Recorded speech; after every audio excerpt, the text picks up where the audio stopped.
Tekte biraz bilmesi zor olur. Hadi. Böyle, böyle.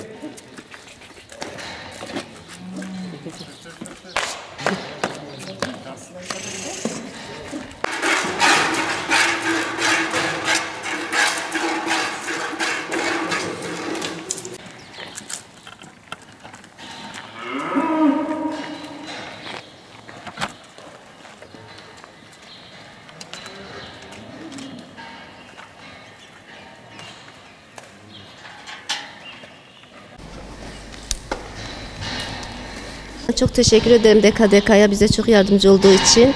Yani hayvan beslemek zor bir şey değil. Yapsınlar. Çocuklar da burada olduğu zaman bana destekleri var. Onlar da sağ olsun, Allah razı olsun onlardan.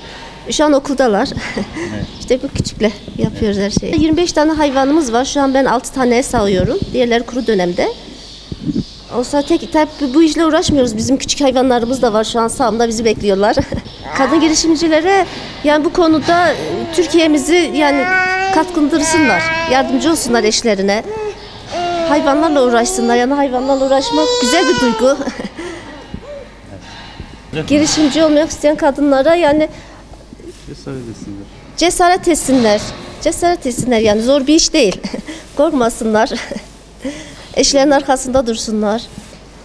Tabii ki DKDK'dan yani bir destek alsınlar. Bak biz böyle bak bu duruma Allah razı olsun DKDK sayesinde geldik. Biz bu mesleği yani babadan belli devam ettiriyoruz. Biz üretelim. Kimseyle dışarıdan o yandan bu yandan hayvan temin etmeyelim. Biz kendimiz yapalım. Kendimiz kalkınalım. Ben bu konuda onlara çok teşekkür ediyorum. Bütün her konuda bize yardımcı oldular. Yani biz bilmediğimiz konularda bize gösterdiler, öğrettiler. Çok iyi bir çalışma oldu. Bütün arkadaşlarımıza, bütün vatandaşlarımıza yani tavsiye ediyorum ben. Bu konuda bana çok yardımcı olmuştur. Eğer çocuklarımı iyi bir gelecek sağlaması için bana yardımcı oluyor. Her konuda, her türlü zorlukta arkamdadır yani. Bu konuda yani bütün hanımefendilere de erkeklerini desteklemelerini ben isterim. Siz ev işlerine yardım ediyor musunuz? Tabii ki arada sırada yapıyorum. Yani bir tek insan sonuçta yani şey yapamıyor, yetişemiyor. Mecbur bu konularda biz de o bana destek oluyor, ben ona destek oluyorum. Hayat işte müşterek böyle devam ediyor.